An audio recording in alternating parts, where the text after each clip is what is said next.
I still remember the day that Yuka Vermans, the now Chief Creative Officer at Media.Monks, trusted me around 150K website project. Now he said, "Man, not to put too much pressure on you, but we need to win an award with this one." Let's just say that, I'm glad I was wearing my brown pants that day. But you know what? We won some awards like a Site of the Day in Awards and an FWA. So today I'm going to share with you the 5 key things I think a website needs to be an award-worthy one. Let's go.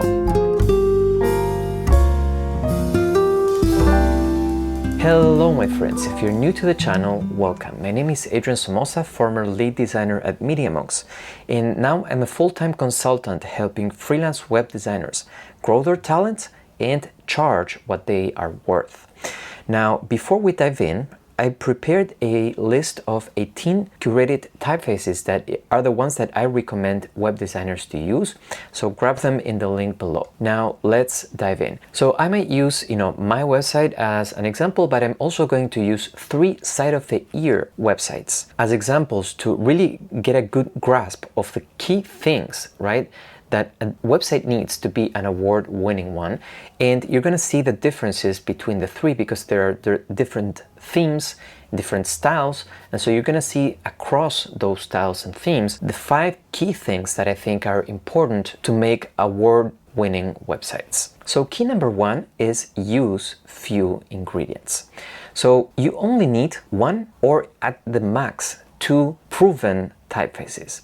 Now when I say proven typefaces, I don't mean the trendy ones, the latest one that this designer released, the new serif that this other studio released. No, I'm talking about proven typefaces that have stood the test of time, because if they did, it was for a reason. If you want to know what are my go-to typefaces, right, I prepared, like I said, a PDF with 18 curated typefaces that are my go-to for 80-90% of the projects. The only exceptions I would do to those 18 typefaces would be if the client requires a specific typeface, like for example Google has its own typeface, Apple has its own typeface, right? So if you work for Google, Apple, or specific companies that have a specific typeface, then you need to follow their brand guidelines. But other than that, the PDF I created has my 18 go-to typefaces for new projects with brands that really don't care to maybe change and improve the typeface that they have. So as you can see on the websites that I'm showing you, you have only, for this one, you only have 1 typeface. For this one, you only have 2, right? As you can see, the compressed one and the normal sans serif. For this one, you have 1, Helvetica. And for this one, you also have 1 Helvetica.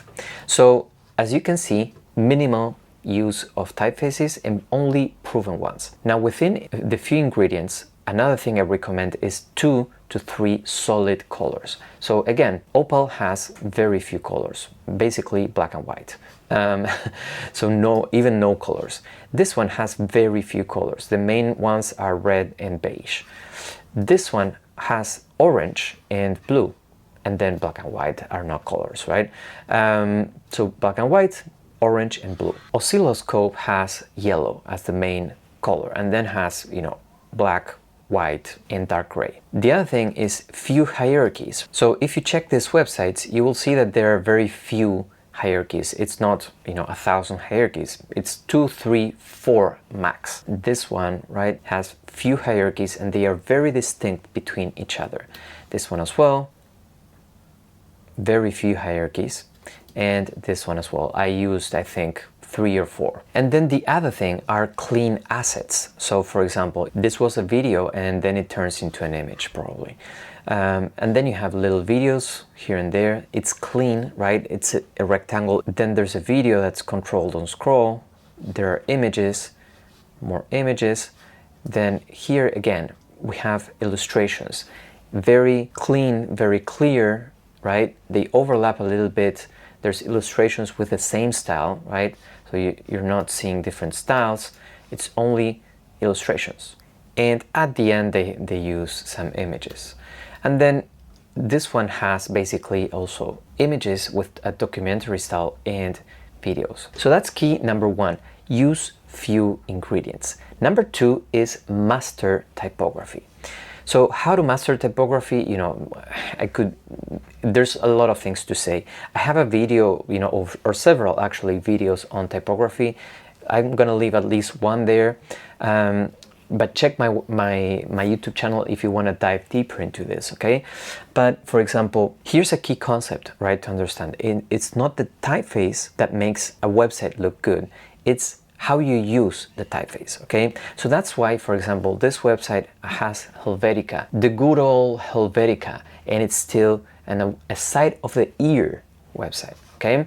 This one has Helvetica and it's side of the day. This one, I don't know what it has, but it has probably a typeface that could be replaced very easily with Helvetica compressed, for example, or Universe compressed, and it would basically look the same, okay? And so you don't need fancy typefaces. This one has a very minimal sans serif, which could probably be also replaced with Helvetica, or Gotham, for example. So it's not really the typeface that will make your website look good, it's how you use the typeface, how you yield it, okay? Just like it's not the shoe that makes a football player great, it's the player, right? So Messi with the same shoes can make wonders, while I cannot do anything with the same shoes, okay? So it's not tool, it's the designer, okay? It's not the typeface, it's how you use it. So what I'm trying to say with that is don't focus too much on choosing a fancy typeface. Focus more of your energy and time on learning how to use the few typefaces that I recommend, and the ones that are proven, just learn how to use them well. So for example, some tips very quickly to explain how to use them well. One is have a big hooking title. Now that doesn't mean, like in this case is huge. In this case it's huge. In this case it's not that big, but it's still pretty big. But this one, for example, is not necessarily huge, but it still looks big. Why? Because everything else in context is small and there's a lot of white space around it, okay? So big hooking title that really captures your eye and wants you to, read. Then small text to add depth. Look at the contrast between this huge title and the smaller text over here. That contrast, right, of huge and small creates depth. It's like seeing a forest and seeing a big tree in front of you and then small trees far away. Like I said, then use clear hierarchies, so a big title, not just a little bit bigger than the paragraph. No, go huge, okay? Use very clear and distinct jumps between one hierarchy and the next. And remember that if you want to know exactly what type of typefaces you can use, right? And have a list of curated typefaces, so you don't have to go sift through all the internet to find them, and you don't waste energy on the wrong thing. Then I prepared the PDF link down below to download. Now, the other thing is master typography, of course, then master composition, okay? So composition is what really brings a typography to life. It's, the amount of words you use. For example, titles shouldn't have a lot of words. In general, they are just 1, 3, 4, 5 at the max, okay? So 1, 2, 3, 4, 5, that's max. I would recommend 1, 2, 3, 4, 5, okay? As you can see, the smaller the amount of words you use, the bigger you can go with a typeface. The more words you use, it's more difficult to create more hierarchy. Now, in this case, they did that, right? They are breaking that rule, but that only goes to show that there's a rule, right? In general, you want to have big titles with small amount of words, as you can see from the other examples. And then in terms of composition, again, I have a lot of videos that go really in depth into composition. That my general overview of this is use grids, right? So for example, if you mark an edge here, you will see that this designer uses grids. Why? Because there are things that have columns, things that have alignments, and they repeat the alignments, okay? So it's not randomly aligned. There's a rhythm and there's a consistency. Especially this website uses, the grid in a very cool way. So you can see as you scroll that that alignment repeats, here and there, right? They kind of intertwine, going from full screen to that alignment, but that edge is repeated throughout the website a lot of times. So that shows that there's a grid, right? Shows that there's a cohesion, a cohesiveness to where are elements aligned throughout the whole website, not just doing random layouts for each module, okay? Then the other thing is to use the full canvas. So here you can see how the designer is pushing the elements almost to the edge of a page. Same thing goes here, right? It's not confined to a column, right, with big margins on the left and right, but rather it's much more immersive by using the whole canvas. That's a key differentiator between a template-ish website and one that can win an award. And then the other tip in terms of mastering composition is to modulate the percentages. Percentages of what? Well, for example, how much image do you have? How much type do you have? And how much color do you have? So for example, take a look at this one. You see full bleed image, so 100% image and 60% type, right? Then we have almost 100% image, maybe 80% because there's white space around it. Then we have a small module with just type, right? It doesn't cover up the whole page, but it's only type. Then we have, again, 100% image. Then we go back to maybe 40% text and 20% image. So you can see how the designer is modulating the percentages. Then we have, for example, background image as a photo, then solid white as a background. Background image again, solid white. And then there's color, right? 100% color, and then very few elements with color, etc., etc. So you can see how you can modulate the percentages so that it's not so boring, right? Text, image, text, image, text, image. That's super boring, and that really bores the user, right? And so users don't really get engaged in this type of layouts where it's so predictable, and so they end up leaving. You will see the same concepts translate to all of this, okay? So just let me give you one more example. Here we have 80% image, 10% text. And here we have 80% text, 10% image. So you can see how the designer shifted the percentages. 60% image, 40% text. And then we have, again, tiny bit of text, lots of image.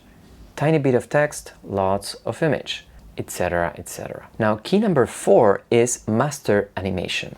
Now, again, I have another video that I go really in depth into animation, but when animating, right, think about big things that move. So on this website, you see the intro has something that moves that is big. So almost every award-winning website that you will see will have something big that animates when it loads, like this, right? Huge elements that animate. This website, same thing, right? Huge elements that animate and transition between each other. This website, again, huge elements that animate, right? Big transition and then a smaller one to get into the page, right? So think big at the beginning to be able to hook the user. That's the function of this type of big images, to really capture the attention of the user and keep them wanting for more. But you also want to animate the smaller things. So for example, as you scroll, you will see that smaller elements will animate. Here you will see how, for example, this is moving. Here we have little lines that are moving, right, as you scroll. And then here, for example, you will see small elements in the buttons, right? So details matter, right? That's what I'm trying to go to. Like, nothing is left to chance. There's 3 main types of animations, just to generalize, right?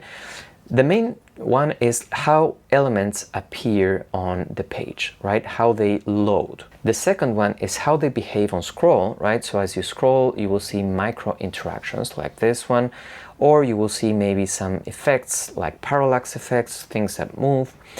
And the last one are the micro interactions. So for example, what happens when you hover over the menu? How is the hover of this, the navigation items? For example, this one has micro interactions on every button, right?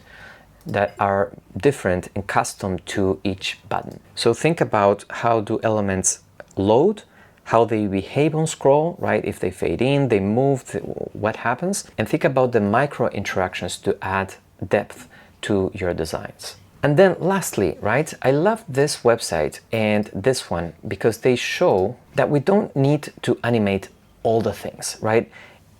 We tend to see with award-winning websites, honestly, that, designers and developers like to just animate everything.